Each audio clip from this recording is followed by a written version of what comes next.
তো আজ আমরা ক্লাস 9-এর ভেদক সংক্রান্ত উপপাদ্য নিয়ে আলোচনা করব। ওয়েস্ট বেঙ্গল বোর্ডের ক্লাস 9-এর ভেদক সংক্রান্ত উপপাদ্য নিয়ে আলোচনা করব। তো প্রথমে আগে একটু বলি উপপাদ্যটা কি। উপপাদ্যটা বলার আগে দু একটা কথা একটু বলে নেওয়া খুব দরকার, যদিও তোমরা জানো সেটা। ভেদক ব্যাপারটা কি? ভেদক বা ছেদক আমরা আগের ক্লাসে পড়েছিলাম যে যখন দুটো সমান্তরাল সরলরেখা এরকম দেখতে পাচ্ছি আমরা, এ বি আর সিডি এখানে সমান্তরাল, যাকে কিভাবে লিখতে হয়, এ বি সমান্তরাল সিডি, সেটা থেকে যখন এরম একটা সরলরেখা তাদেরকে কাট করে চলে যাচ্ছে, দেখো এই একটা পয়েন্টে এই একটা পয়েন্টে দুটো জায়গায় কাট করে যাচ্ছে, তখন এই এক্স ওয়াইটা হলো ছেদক বা ভেদক। কেমন? এবং তার মানে এই ছেদক বা ভেদক এইটা কি? এইটা হচ্ছে যখন দুটো সমান্তরাল সরলরেখা পাওয়া যাবে এবং সেখান থেকে কিছু একান্তর কোণ, অনুরূপ কোণ, বিপরীত কোণ, এই ধরনের অ্যাঙ্গেলগুলো পাওয়া যাবে, সেইটাকে ব্যবহার করে হয়তো আমরা কিছু প্রমাণ করব।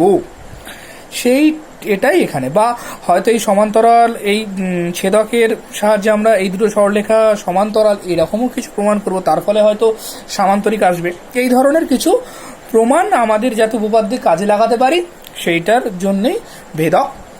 এবং মধ্যবিন্দুটা একটু বলে দেওয়া দরকার। ধরো একটা ত্রিভুজ, এটা ত্রিভুজের এটা ধরো মধ্যবিন্দু, এটা মধ্যবিন্দু, মানে এটা ধরো মধ্যবিন্দু, এখানে দিলাম A B C.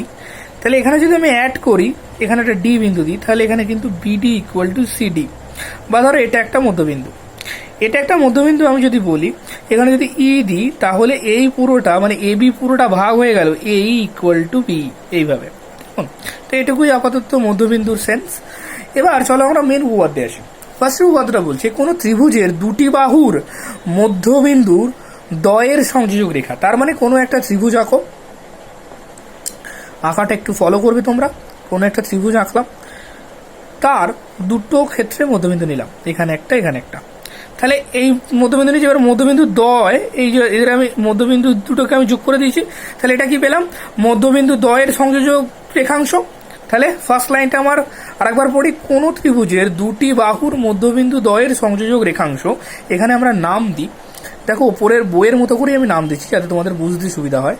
A B C আমাদের মেন ত্রিভুজটা, এ বি বাহুর মধ্যবিন্দু ডি নিয়েছি, এ সি বাহুর মধ্যবিন্দু ই নিয়েছি, এবং মধ্যবিন্দু সংযোজক সরলরেখাটা কি হলো? ডি। তো বলছে সেই সরলরেখাটা তৃতীয় বাহু, আমি তো দুটো বাহু অলরেডি টাচ করে ফেলেছি, A B R A C, এটা তো টাচ করে ফেলেছি, তাহলে তৃতীয় বাহু কোনটা? নিশ্চয়ই এটা, অর্থাৎ এই বিসিটা।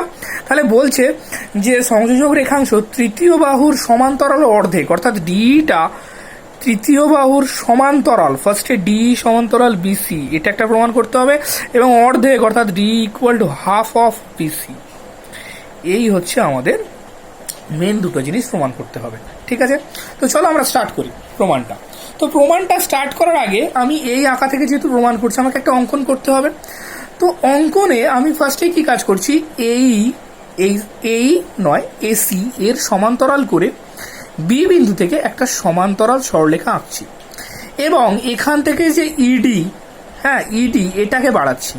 তাহলে এটাকে বাড়াচ্ছি কত পর্যন্ত? এফ পর্যন্ত, যখন D equal to F D হয়। তাহলে অঙ্কন অনুসারে কিন্তু D equal to F D, আবার অঙ্কন অনুসারে বিএফ সমান্তরাল কিন্তু এসি। আবার বলতে পারি এসি আর এই দুটো একই না, মানে এসিরই তো একটা অংশ এই, তার মানে আমি বলতে পারি যে বিএফ সমান্তরাল এই। আবার এই আর ইসি সমান সমান না, তাই তো? এই আর ইসি তো সমান, তার কারণ ই তো এসি বাহুর মধ্যবিন্দু, তাহলে আমি বলতে পারি বিএফ সমান্তরাল ইসি। ক্লিয়ার? এটা আমার হয়ে রইল।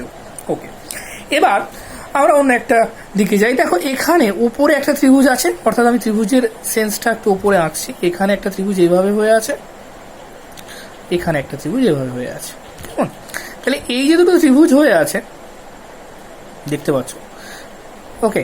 তাহলে এখানে দেখো এই দুটো সমান্তরাল সরলরেখা, বুঝতে পারছি? তাহলে কোন দুটো সমান্তরাল সরলরেখা? একটা বিএফ আর একটা এই দুটো সমান্তরাল সরলরেখা, এই দুটো সমান্তরাল সরলরেখা। তাহলে ছেদক বা ভেদক কোনটা? এইটা ইএফটা। ঠিক আছে, তার মানে এই যে দুটো ত্রিভুজ, এই দুটো ত্রিভুজ থেকে ফার্স্টে আমি পেয়ে গেলাম, এই দুটো ত্রিভুজ থেকে এই অ্যাঙ্গেলটা কি? বিপ্রতিপ কোণ। কেমন? তাহলে এই অ্যাঙ্গেলটা পেয়ে গেলাম বিপ্রতিপকোণ। Very good. এবার তাহলে ফার্স্টে চলো কি লিখবো, বিপ্রতিপকোণ অর্থাৎ এ ডিই বিপ্রতীপ বিডিএফ একটা পেলাম, অ্যাঙ্গেল পেলাম। আচ্ছা এবার দেখো এই যে ত্রিভুজটা গেছে, আমি কি বলেছিলাম প্রথমেই, আমি কি আঁকছি, আমি ডি আর এফডিটাকে সমান করে আঁকার চেষ্টা করছি। তাহলে ডি ইকুয়াল টু এফডি, তাহলে এফডি পার্টটা এদিকে যেমন একটা ত্রিভুজের বাহু, ডি পার্টটা ওদিকে, তাহলে এখান থেকে আর একটা বাহু পেলাম D equal two FD. Clear? তাহলে একটা সাইড পেয়ে গেলাম। ভেরি গুড, পেলাম। আবার দেখো এই যে আমি দেখতে পাচ্ছি এই যে দুটো, তাহলে এইরকম ভাবে অর্থাৎ এই বাহুটা কি দুটো সরলরেখা টাচ করছে, তার মানে এটাও একটা ছেদক এবিটা। কেমন? এইখানে ডি বিন্দুটা কি হবে? মধ্যবিন্দু। তাহলে মধ্যবিন্দু মানে আমি কি লিখেছিলাম ফার্স্টে, উপরে কি লেখা আছে, এর মধ্যবিন্দু এটা, তার মানে আমি এখানে অলরেডি কি লিখতাম বলো, এডি ইকুয়াল টু বিডি।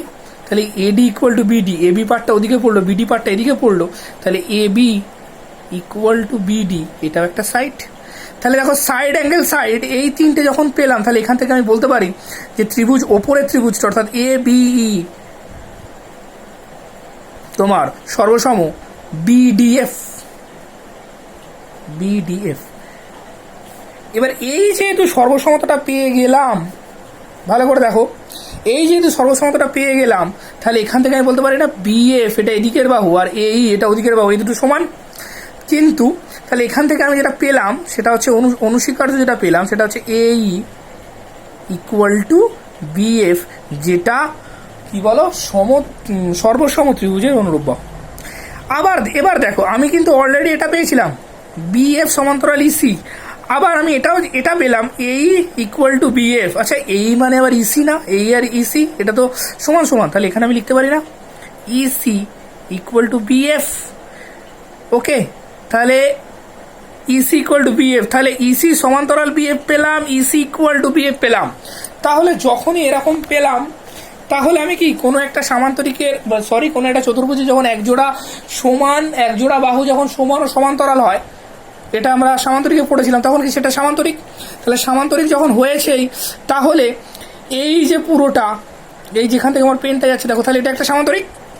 তাহলে আমি বলতে পারি, সুতরাং নিজের মতো করে তোমরা লিখতে পারো ইসিবিএফ লিখতে পারো, বা বিসিইএফ এভাবে লেখো বেটার। তাহলে বিসিইএফ এটা একটি সামান্তরিক, এটা পেয়ে গেলাম। এবং যেটা কিসের জন্য পেলাম আরেকবার আমি বলে দিই, সেটা হচ্ছে ইসি সমান সমান বিএফ, আবার ইসি সমান্তরাল বিএফ। এবার এটা যখন সামান্তরিক প্রমাণ হয়ে গেল, তাহলে এখান থেকে আরেকটা কি পাচ্ছি, এটা পাচ্ছি যে ইএফ সমান্তরাল বিসি, এটা একটা পাচ্ছি। তাহলে ইএফ সমান্তরাল যখন বিসি, আরে ডি তো ইএফ এরই একটা পার্ট, না? তাহলে ইএফ সমান্তরাল বিসি, তাহলে সেখান থেকে আমি বলতে পারি সমান্তরাল বিসি। কিন্তু ইএফ আর বিসির সম্পর্কটা কি, ইএফ আর বিসির সম্পর্কটা যেহেতু এটা সামান্তরিক হয়ে গেছে, ইএফ সমান্তরাল যখন বিসি এবং ইএফ সমান সমান বিসি, এটাও একটা আমি লিখতে পারি। ইএফ সমান সমান যখন বিসি, ইএফ আবার ভালো করে দেখো, ইএফ এটা মানে কি ডি ইকুয়াল টু ডিএফ, এটা equal to BC, D equal to DF. তার কারণ কি, এটা আমার প্রথমে অঙ্কন অনুসারে এটা আমি পেয়েছিলাম। আবার ডি ইকুয়াল টু ডিএফ, আবার যেহেতু ডি ইকুয়াল টু ডিএফ, তাহলে সেটা এখানে বসাবো, ভালো করে দেখবে, ডি ইকুয়াল টু ডিএফ সেটা ওখানে বসাবো। তাহলে D equal to D plus D equal to BC, তাহলে 2D ইকুয়াল টু বিসি, তাহলে D equal to half of BC. তাহলে এইদিকে একটা প্রমাণ পেলাম আর এইদিকে একটা প্রমাণ পেলাম, খুব ইজি। ওকে, তো আর একবার সামারাইজ করে দেওয়াটা খুবই দরকার, অনেক বড় উপপাদ্য। দেখো আমি জাস্ট স্টেপসগুলো তোমাদের বলছি, কিচ্ছু জাস্ট ভাবতে হবে না, শুধু স্টেপসগুলো দেখো। ত্রিভুজ ফার্স্টে কি করেছিলাম, আমরা একটা ছোট ত্রিভুজ এঁকেছিলাম, সেই ত্রিভুজটার দুটো মধ্যবিন্দুকে অ্যাড করেছিলাম। দুটো মধ্যবিন্দুকে আমি যখনই অ্যাড করেছিলাম তখন অঙ্কন অনুসারে এখান থেকে সমান মাপের একটা এরকম কেটেছিলাম, দাগ কেটেছিলাম। সেখান থেকে এইটা মানে এ সির সমান্তরাল করে এই বাহু ডাকা হয়েছিল। সেখান থেকে আমি ফার্স্ট ট্রাই আমার কি ছিল, ফার্স্ট ট্রাই আমার এটা ছিল যে এই দুটো, এই ত্রিভুজটার এই ত্রিভুজটাকে সর্বসম প্রমাণ করা, এই ত্রিভুজটার ওই ত্রিভুজটাকে সর্বসম প্রমাণ করার মাধ্যমে আমি পাবো, এখানে ই ছিল, হ্যাঁ, আমি এই যে সামান্তরিকটা, এই সামান্তরিকটা আমার প্রুফ করার দরকার ছিল। যখনই এই ছোট্ট এই সামান্তরিকটা আমরা পেয়ে গেলাম, তাহলে সামান্তরিকের ফর্মুলাগুলোকে তখন আমরা লাগালাম, কি লাগালাম, ইএফ, মানে আমি প্রমাণ করলাম এই দুটো দিয়ে, বাকি কাজটা করলাম এইটা আর এটা দিয়ে। তাহলে এখানে ছিল DE equal to half of DF, তার মানে আমরা বলতে পারছিলাম DF DE equal to half of EF, তার মানে আমি এখান থেকেও এটা বলতে পারতাম DE equal to half of BC. এবং যখন সমান্তরিক প্রমাণ হয়ে গেছিল তখন ইএফ সমান্তরাল বিসি ছিল, তাহলে ডি সমান্তরাল অটোমেটিক্যালি বিসি হয়েছিল। ওকে, আগের উপপাদ্যটা আমরা পড়লাম, আগের উপপাদ্য থেকে আমরা যেটা পেলাম সেটা দিয়ে তারপর আমি পরের উপপাদ্যটা আসছি। তো ফার্স্ট উপপাদ্য 20 আমাকে যা দিল, উপপাদ্য 20 আমাকে দিল যে ধরো একটা সরল রেখা এরকম ছিল, এই একটা ত্রিভুজ এরকম ছিল, তার দুটো বাহুর মধ্যবিন্দু সংযোগ রেখা এটা, যে রেখাটা এই থার্ড বাহুটার অর্ধেক হয়েছিল, অর্থাৎ এ বি সি ডি আমরা প্রমাণ করেছিলাম T equal to half of BC, এটা আমরা প্রমাণ করেছিলাম কেমন, এবং আর আমরা কি প্রমাণ করেছিলাম, ডি প্যারালাল বিসি, অর্থাৎ ডি বিসির সমান্তরাল, এই দুটো আমরা পেয়েছিলাম। তাহলে সেখান থেকে দেখো 21 নম্বর উপপাদ্যটা কেমন একটু ঘোরানো, মানে সেই ঘুরিয়ে নাক দেখানোর মতো ব্যাপারটা, একটু বোঝো। আমি পড়ছি উপপাদ্যটা। কোনো ত্রিভুজের একটি বাহুর মধ্যবিন্দু দিয়ে অঙ্কিত দ্বিতীয় একটি বাহুর সমান্তরাল সরলরেখা তৃতীয় বাহুকে সমদ্বিখণ্ডিত করবে। এখানে কিভাবে চেঞ্জ হলো দেখো, ধরো এটা একটা ত্রিভুজ এ বি সি আমি নাম দিলাম।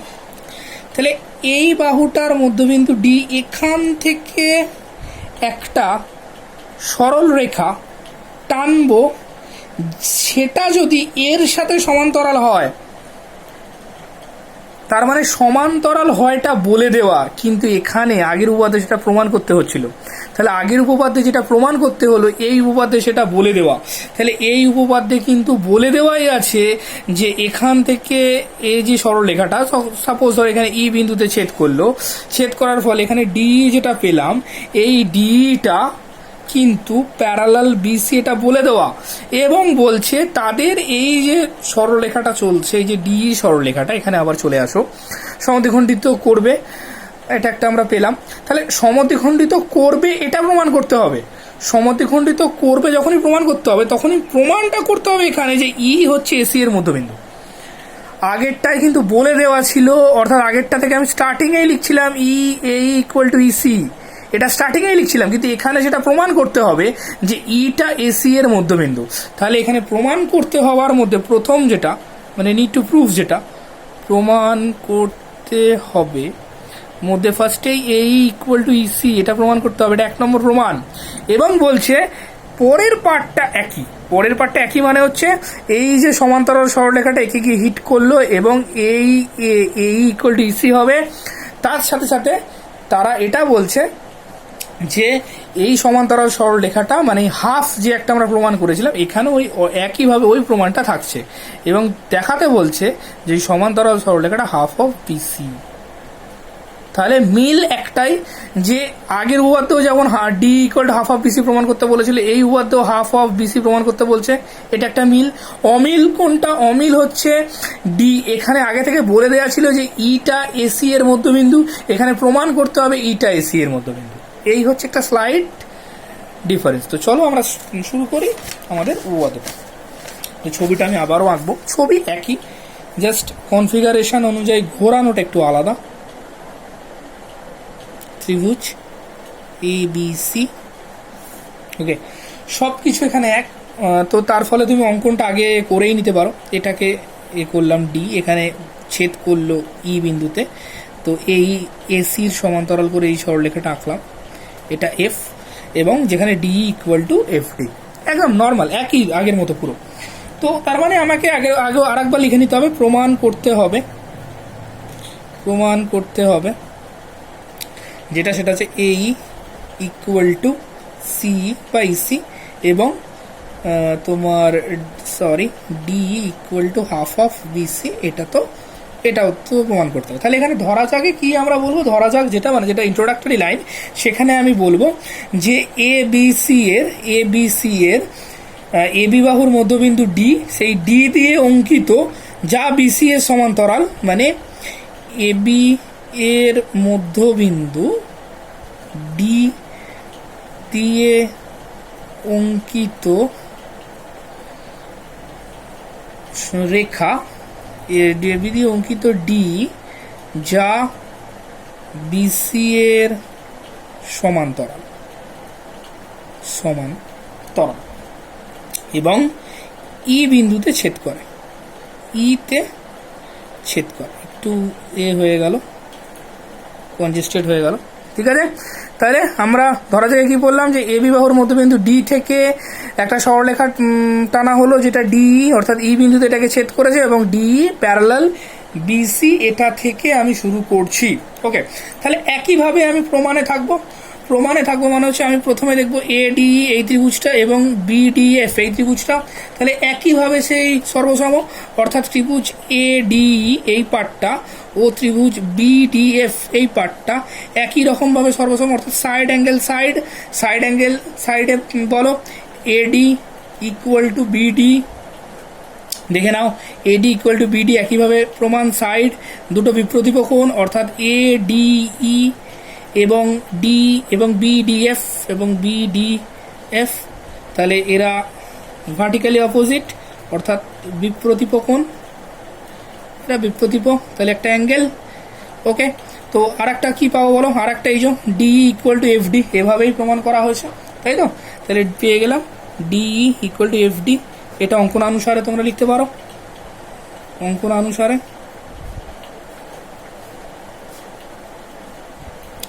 ওকে, তো এইভাবে হলো। তাহলে এর ফলে আমরা পেলাম যে এই দুটো ত্রিভুজ এ ডিই সর্বসম বিডিএফ, দুটো সর্বসম ত্রিভুজ পেয়ে গেলাম।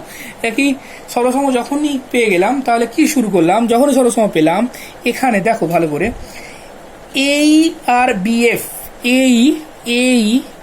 বিএফ একই রকমভাবে তার ইকুয়াল, আগের মতো যেমন পেয়েছিলাম এই আর বিএফ ইকুয়াল, তাহলে এটা কি সর্বসম ত্রিভুজের অনুরূপ বাহু, দুটি সর্বসম ত্রিভুজের অনুরূপ বাহু এটা পেলাম। যখনই এই অনুরূপ বাহুটা আমরা পেলাম, তখনই এবার একান্তর কোণ অর্থাৎ ভেদকের কথা ভাবতে শুরু করলাম। দেখো, তাহলে আমি দুটো কোণের কথা বলছি, একটা হচ্ছে, আমি ছবিটা এখানে আবারও আঁকছি, ছবিটা এক্স্যাক্টলি এরকম, তাহলে এটা আমার ছিল ভেদক এবি, তাহলে এইখানে একটা কোণ হলো এ কোণ, এবং একইভাবে এইখানে একটা কোণ হলো বি কোণ। তাহলে এই দুটো কোণ কি একান্তর কোণ, যখন এবি, যখন এই দিকটা অর্থাৎ তোমার যখন এই বিএফ আর এই বা এসি এই দুটো প্যারালাল, এবং এবি যখন আমি এইভাবে যখন আমি আঁকছি, দেখো তাহলে বিএফ আর এইটা, এই যে এবিটা ছেদক আর এসি এই দুটো যখন প্যারালাল, তাহলে এখানে এই যে এখানে দুটো একান্তর কোণ, এই একান্তর এইটা, তাহলে এরকম যখন দুটো একান্তর কোণ পেলাম, তাহলে আমি লিখতে পারি যে ডিএই একান্তর ডিএই ছোট করে নিলাম কোনটাকে, একান্তর ডিবিএফ, একান্তর ডিবিএফ, এটা একান্তর। তাহলে এইভাবে একান্তর পেলাম। যখনই একান্তর কোণ পেলাম, তার মানে কি কেউ একটা সমান্তরাল আসবে। আমি তোরম করেই বললাম যে একান্তর কোণ, ছেদক এইগুলো থাকলে কি সমান্তরাল আসবে। তাহলে সমান্তরালটা কে হলো, বিএফ সমান্তরাল এই, এভাবে আমরা লিখতে পারি, হ্যাঁ, বিএফ সমান্তরাল এই, তাহলে এই সমান্তরাল বিএফ, আবার এই এসির মধ্যেই তো এইও আছে, ইসিও আছে। তাহলে আমি বলতে পারি না যে ইসি একটা সরলরেখার ওপরের পার্ট আর নিচের পার্ট, কিন্তু একটা সরল রেখার ওপরের পার্ট আর নিচের পার্ট, তাহলে তো আমি বলতে পারি এই যদি বিসির সাথে সমান্তরাল হয়, তাহলে একই সরলরেখার অংশ ইসি, তাহলে ইসি সমান্তরাল বিএফ, তাহলে সেটাও লেখা যায় ইসি বা সি সমান্তরাল বিএফ। এটা পেলাম। তাহলে এটা যখনই আমি পেলাম এবং আমাকে দেখো বলে দেওয়া আছে, আমাকে কি বলা আছে, ইসি সমান্তরাল বিএফ এটা পেলাম এবং আমাকে আগে থেকেই বলা আছে ডি সমান্তরাল বিসি। এই ডিটা আবার বড় সরলরেখা, কোন বড় সরলরেখার অংশ বলো, ইএফ সরলরেখার। আমাকে তো বলে দেওয়া আছে, আমি তো স্টার্টিংয়েই এটা দিয়ে স্টার্ট করেছিলাম, যে যখন যে সেটা হচ্ছে আমি যেটা দিয়ে স্টার্ট করেছিলাম সেটা হচ্ছে ডি সমান্তরাল বিসি। কিন্তু ডিটা তো একটা ছোট অংশ, তাহলে তার পূর্ণ সরলরেখাটা কি ইএফ। তাহলে আমি বলতে পারি ইএফ সমান্তরাল বিসি, এটা তো আমার বলে দেওয়া ছিল, এটা স্বীকার্য। তাহলে স্বীকার্য যখন, তাহলে কি বলবো বলো, বলবো যে ইএফ সমান্তরাল বিসি, ইএফ যখন সমান্তরাল সিসি, তাহলে দেখো এই পুরো যে জিনিসটা হচ্ছে, অর্থাৎ এখানে একটা সামান্তরিক তৈরি হচ্ছে, দেখো ইসিবিএফ, ওকে, ইসিবিএফ বা বিসিইএফ এইভাবে। তাহলে এটা একটা সামান্তরিক তৈরি হলো। তাহলে এই সামান্তরিকটা আনাটাই আমার ছিল মেন লক্ষ্য। ওকে, তাহলে এই যে সামান্তরিকটা পেলাম আমরা, তাহলে দেখো এখান থেকে সামান্তরিকটা কি হলো, বিসি, সামান্তরিকটা কি পেলাম দেখো, বিসিইএফ, এটা একটা সামান্তরিক পেলাম। তাহলে বিসিইএফ যখন একটা সামান্তরিক আমি পেয়ে গেলাম, তখন আমি একইভাবে বলবো, সেই একই ফর্মুলা আমি লাগাবো, সামান্তরিকের বিপরীত বাহুগুলি সমান ও সমান্তরাল। তাহলে সমান ও সমান্তরাল যখন আসবে, তাহলে আমি সমান্তরালটা শুধু দেখেছিলাম যে বিসি সমান্তরাল ইএফ এটা পেয়েছিলাম যখন, তাহলে এখন আমি বলবো ইএফ সমান সমান বিসি। তার কারণ সেই একই উপপাদ্যকে আমি কাজে লাগাচ্ছি, কোনো একটি চতুর্ভুজের যখন এক জোড়া বিপরীত বাহু সমান ও সমান্তরাল হয় তখন তারা সামান্তরিক। তাহলে এখান থেকে আমি বলতে পারি বিসি সমান সমান ইএফ। ওকে, তাহলে কোন লাইনগুলি ইম্পর্টেন্ট আমরা বুঝতে পারছি, বিসি সমান সমান ইএফ, এবং বিসি সমান সমান যদি ইএফ হয় তার সাথে সাথে নিশ্চয়ই এই ক্রস দিকটা অর্থাৎ এই দিকটা বিএফ সমান সমান, তার মানে ইসি, এটাও তো হবে বিএফ সমান সমান ইসি। তাহলে বিএফ সমান সমান ইসি, আমরা এটাও বলতে পারি যে বিএফ সমান সমান ইসি, বিএফ সমান সমান ইসি, এটা পেলাম। ওকে, তাহলে বিএফ সমান সমান ইসি, কিন্তু ওদিকে আবার আমি কি জেনেছিলাম বলো, আমি ওদিকে জেনেছিলাম যে এই সমান সমান বিএফ, এটা তোমার ওই যে সর্বসম যেখানে ত্রিভুজ সেখান থেকে আমার পেয়েছিলাম।